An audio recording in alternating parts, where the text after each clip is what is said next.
సంతోషపడ్డం సంగతి అటుంచి నా కడుపులో ఉంది తన బిడ్డ కాదంటాడు. మీ ఇష్టం వచ్చినట్లు చేసుకోండి. 3rd డిగ్రీ ఇచ్చేయడం కాదు, చంపేయండి. పర్వాలేదు, ఏం పర్వాలేదు.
This is too much Priyanka. ఒకసారి ఫోన్ రూపకివ్వు. హలో రూపా, మన ముగ్గురం కలిసి సినిమాకి వెళ్దామని ఇంపార్టెంట్ మీటింగ్ కూడా క్యాన్సిల్ చేసుకొని వచ్చాను. సడన్ గా మీ ముందు ప్రత్యక్షమై మిమ్మల్ని సర్ప్రైజ్ చేద్దాం అనుకున్నాను. ఇలా చెప్ప పెట్టకుండా ఇద్దరు షాపింగ్ చెక్కేసి నాకే రివర్స్లో సర్ప్రైజ్ ఇచ్చారు. ఇప్పుడు నన్ను ఏం చేయమంటారు? ఒకసారి ఫోన్ ప్రియాంకకివ్వు. ప్రియాంక, ఇద్దరు త్వరగా వచ్చేయండి, ఓకేనా? ఈలోపు నేను ఫ్రెష్ అప్ అవుతాను. బాయ్.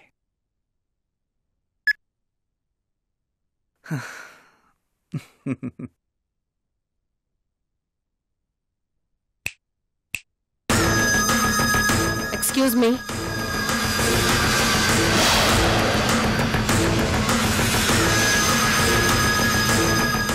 గుర్తుపట్టారా సార్? నన్ను మృణాలిని దేవి అంటారు.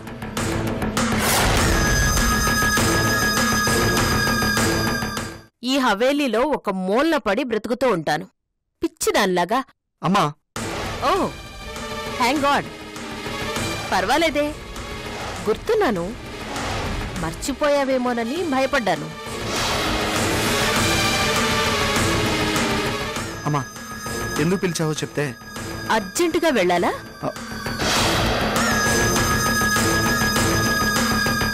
ఏంటి అంత ఇంపార్టెంట్ వర్కా?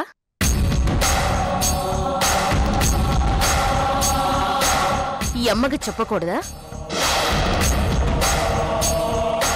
ఓ అంత సీక్రెటా? అమ్మా, నీ పెళ్ళాలు షాపింగ్ నుంచి వచ్చేలోపు నువ్వు ఫ్రెష్ అప్ అయి వాళ్ళొచ్చాక వెంటనే టింగు రంగా అంటూ సినిమాకి చెక్కేయాలి, అంతే కదా?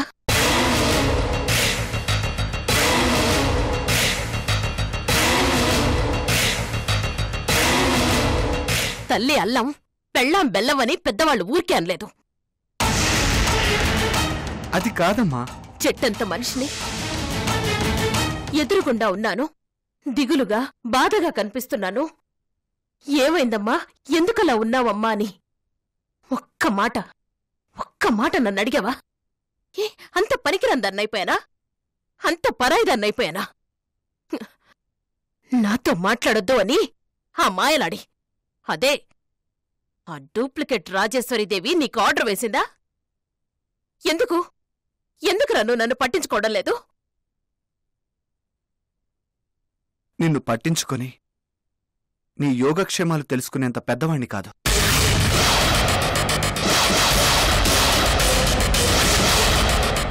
ఆఫ్టర్ ఆల్ బచ్చగాణ్ణి. అయినా నీ యోగక్షేమాలకేమొచ్చిందమ్మా? ప్రస్తుతం నీ టైం బ్రహ్మాండంగా ఉంది, చాలా గొప్పగా ఉంది. నువ్వేదనుకుంటే జరుగుతుంది. నువ్వు తలుచుకుంటే ఎదుటివాళ్ల జీవితాలు మాడి మస్సవుతాయి, కాని నువ్వు మాత్రం హ్యాపీగా జాలీగా ఉంటావు.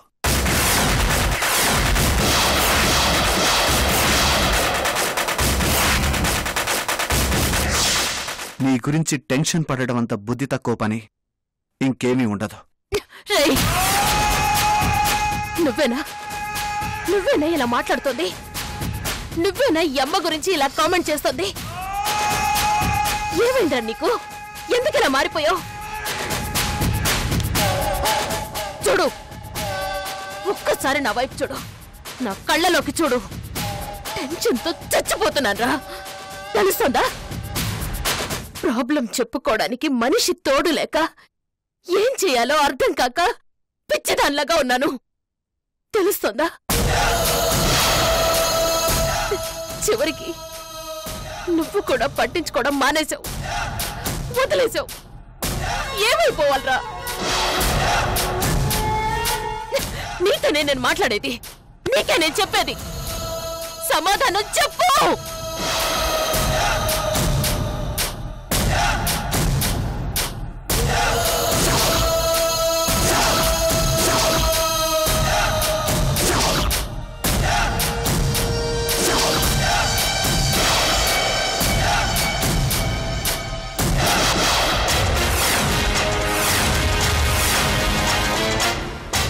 అంటే ఏమిట్రా నీ ఉద్దేశం? నాకు ఏమైపోయినా పర్వాలేదా? ఆ ప్రతాప్ గాడు నా వెంట పడుతున్నాడు. ఇంద్ర మర్డర్ కేసులో నన్ను అరెస్ట్ చేయడానికి వెంపర్లాడుతున్నాడు. అమ్మా, నీకు చెప్పాల్సినంత వాణ్ణి కాదు, నీకు తెలియని విషయమూ కాదు. తప్పు చేసినప్పుడు శిక్ష అనుభవించాల్సిందే. We can't escape.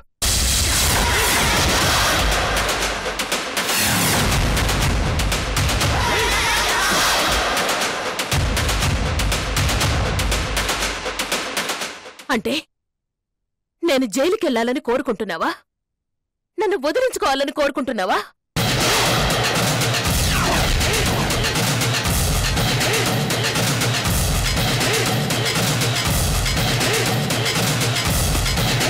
నన్ను తీసుకెళ్లి ఆ ప్రతాప్ గాడికి అప్పచెప్పాలనుకుంటున్నావా? నీ మనసులో ఉన్నది అదేనా? చెప్పరా, ఏమనుకుంటున్నావో చెప్పు, ఓపెన్ గా మాట్లాడు.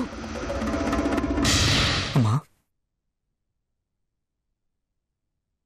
నువ్వంటే ప్రాణం, చచ్చేంత ఇష్టం. అమ్మా అనే 2 అక్షరాలకి నా జీవితాన్నే తాకట్టు పెట్టేశాను. అమ్మా అనే పిలుపులో ఉండే మాధుర్యానికి కట్టుబడిపోయి నా మనసును చంపుకొని నువ్వు చెప్పినట్లల్లా నడుచుకుంటున్నాను.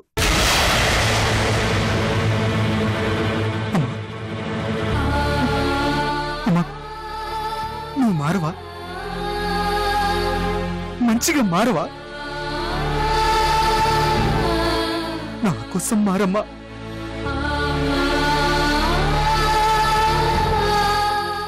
ప్రాణంగా ప్రేమించే నీ కొడుకు కోసం మారమ్మా.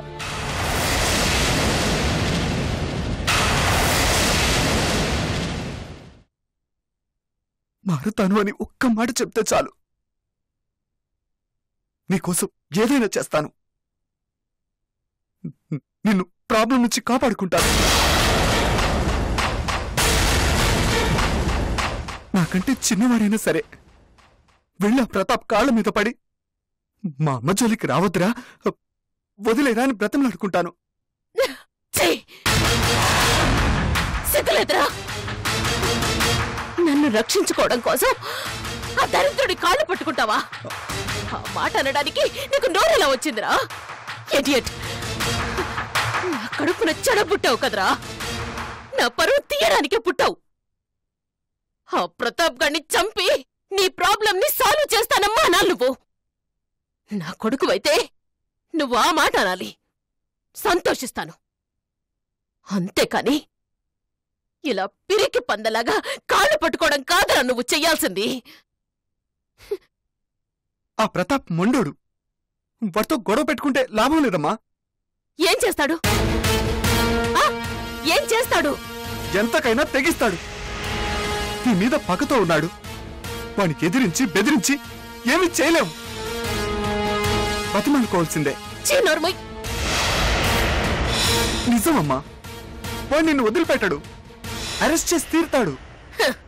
నన్ను అరెస్ట్ చేసేంత దమ్మున్న మగాడు ఇంకా ఈ భూమి మీద పుట్టలేదురా. లేదమ్మా, ఆ ప్రతాప్ నిన్ను అరెస్ట్ చేస్తాడు. Why don't you understand? అది జరగదురా. జరుగుతుంది. జరగదు. జరుగుతుంది. అదే జరిగితే నేను ఏం చేస్తానో తెలుసా? వాడు నా చేతికి బేడీలు వెయ్యకముందే నా ప్రాణాల్ని నేనే తీసుకుంటాను. గన్తో షూట్ చేసుకొని చస్తాను.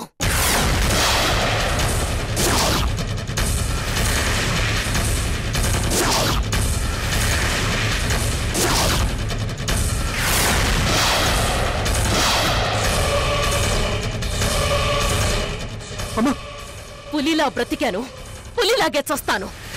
అంతేకాని పరువు పోగొట్టుకోను. దాట్స్ మృణాలిని.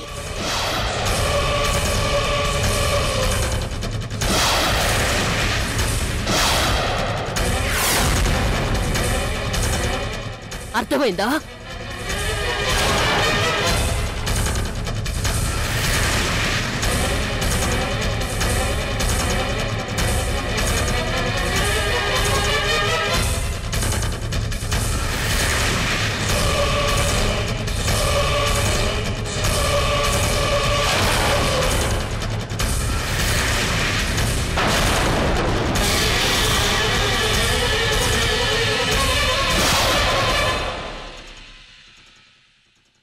ప్రాణాల్ని నేనే తీసుకుంటాను. గన్తో షూట్ చేసుకొని చస్తాను. పులిలా బ్రతికాను, పులిలాగే చస్తాను.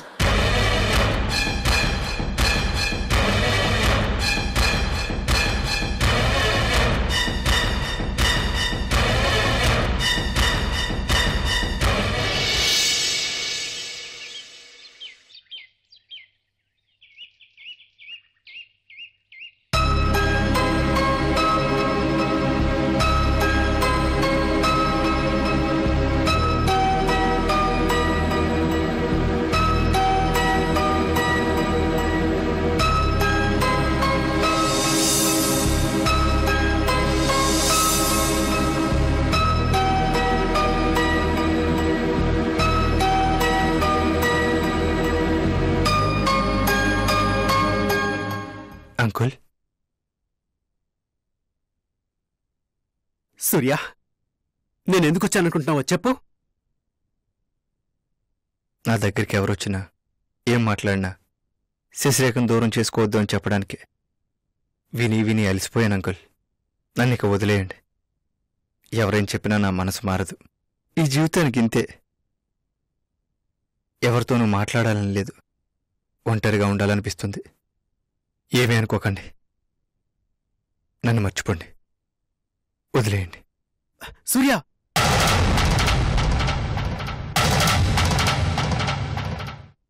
నీకు గుడ్ న్యూస్ చెప్దామని వచ్చాను. నా బ్రతుకు గుడ్ న్యూస్ కూడానా? మర్డర్ కేసు నుంచి బయటపడ్డానని తెలిసిన రోజు కూడా నాకు సంతోషంగా అనిపించలేదు. కానీ నేను చెప్పే శుభవార్త వినగానే ఎగిరి గంటేస్తావు. అనవసరంగా చాలా ఊహించుకుంటున్నారు అంకుల్. ప్రస్తుతం నేను ఉన్న పొజిషన్లో నేను సంతోషపడేది నా ప్రాణం పోయినప్పుడే. సూర్య, అలాంటి గుడ్ న్యూస్ ఏదైనా ఉంటే చెప్పండి అంకుల్, ఎగిరి గంతేస్తాను. సూర్య, పరిస్థితులన్నీ నీకు అనుకూలంగా మారుతున్నాయి. ఇంకా ఇలా నిరాశలో ఉండకూడదు. అన్నీ తెలిసి ఓదారుస్తున్నారు. అంకుల్, ఒక మాట చెప్పనా? మీరు గుడ్ న్యూస్ చెప్తానని ఊరుస్తున్నా అదేమిటో తెలుసుకోవాలన్న ఆరాటం కూడా నాకు కలగటం లేదు.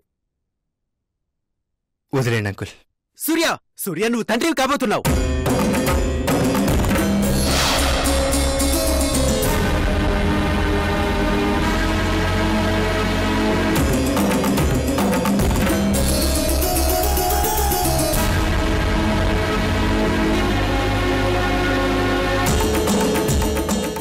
అవును సూర్య, శశ్రేఖ pregnant.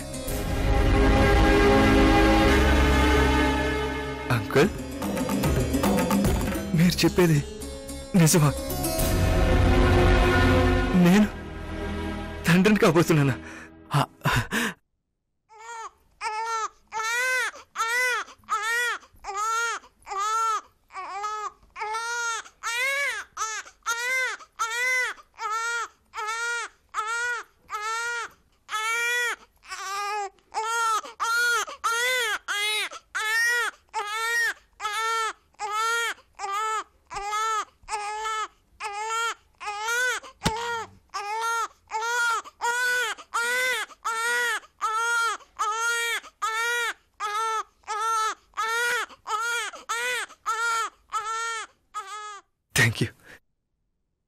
Thank you very much uncle. చాలా గొప్ప శుభవార్త చెప్పారు. పట్టలేనంత సంతోషంగా ఉన్నాను.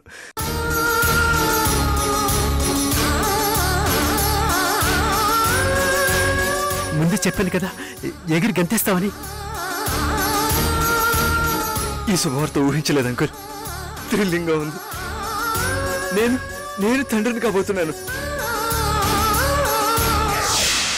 మన శోభనం మృణాల్ని అంతం చూసాకే, మృణాల్ని సర్వనాశనం అయ్యాకే. మృణాల్ని సర్వనాశనం అయిపోయే వరకు వెయిట్ చేస్తే మన జీవితాలు సర్వనాశనం అయిపోతాయి. సూర్య, సూర్య, ఏం చేస్తున్నావు? సూర్య లేదు, గిరియా లేదు. శోభనం అయ్యాక కూడా పగ తీర్చుకోవచ్చు. సూర్య, అది కాదు. లైట్ ఆఫ్ చేసాను, మూడ్ ఆఫ్ చేయకు. ఇంకేం మాట్లాడొద్దు. సూర్య, నేను చెప్పేది విను.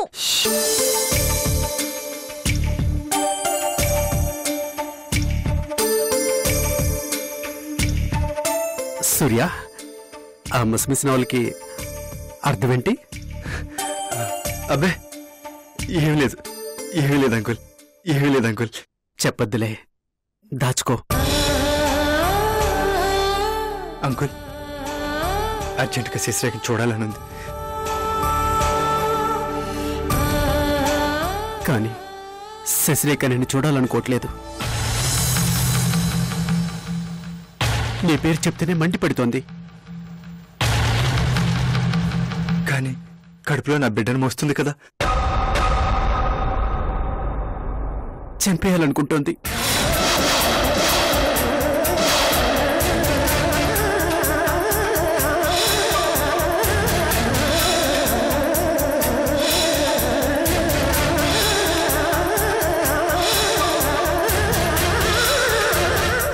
అబార్షన్ చేయించుకోవాలనుకుంటుంది సూర్య.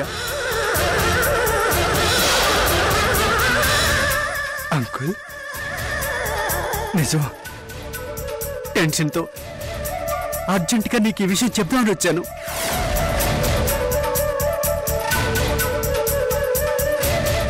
నీ బిడ్డను బతికించుకోవడం కేవలం నీ చేతుల్లోనే ఉంది సూర్య. నువ్వు చెప్తే గాని శశి మాట వినదు.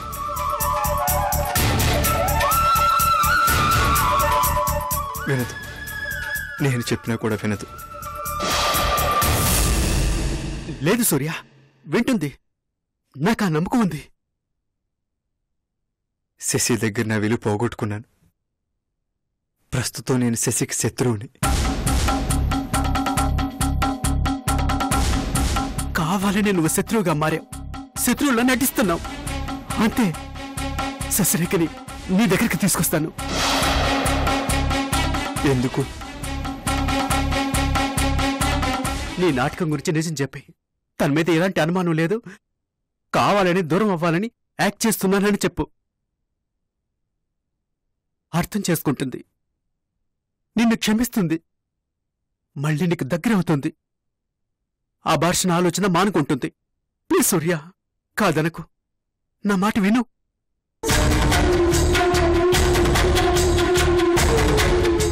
లేదు, ఈ నాటకం ఇలా కంటిన్యూ చేయాల్సిందే.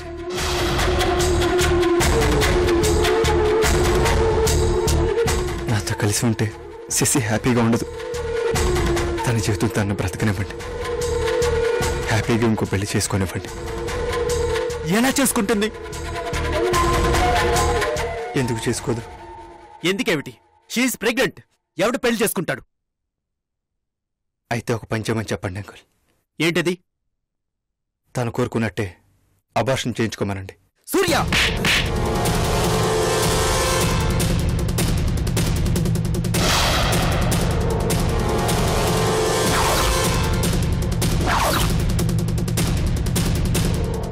నువ్వు అసలు భర్తవేనా? ఓ మొగుడు మాట్లాడాల్సిన మాటేనాది?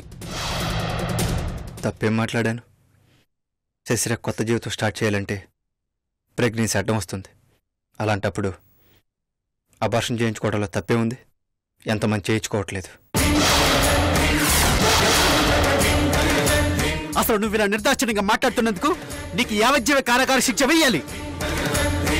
నా గురించి కాదు అంకుల్, మీరు ఆలోచించాల్సింది శశిరేఖ గురించి. ప్రెగ్నెంట్ అని తెలిసాక కూడా నీ మనసు కరగడం లేదా? అంతగా రాయిలా మారిందా? నా గురించి ఏమనుకున్నా పర్వాలేదు అంకుల్. మొఖం వేసిన తుడిచేసుకుంటాను, చీకొట్టిన భరిస్తాను. నాకు కావాల్సింది శశిరేఖ సంతోషంగా ఉండటమే. నిన్ను కాదు అనాల్సింది, తప్పు శశిరేఖది. పోయి పోయి ఏరి కోరి కర్మకాలి నీలాంటి మూర్ఖుని పెళ్లి చేసుకుంది, అనుభవిస్తోంది.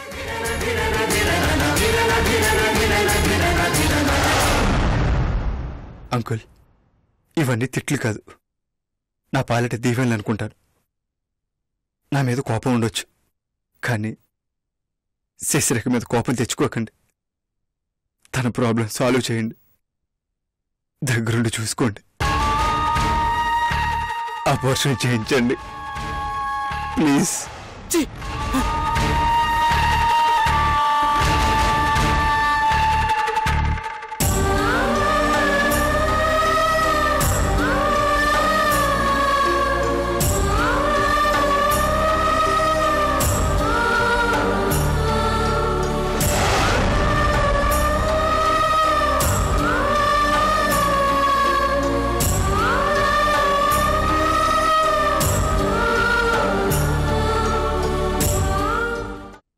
9 నెలలు కడుపులో బిడ్డని మోసే అదృష్టం నీకుంది. You are very lucky.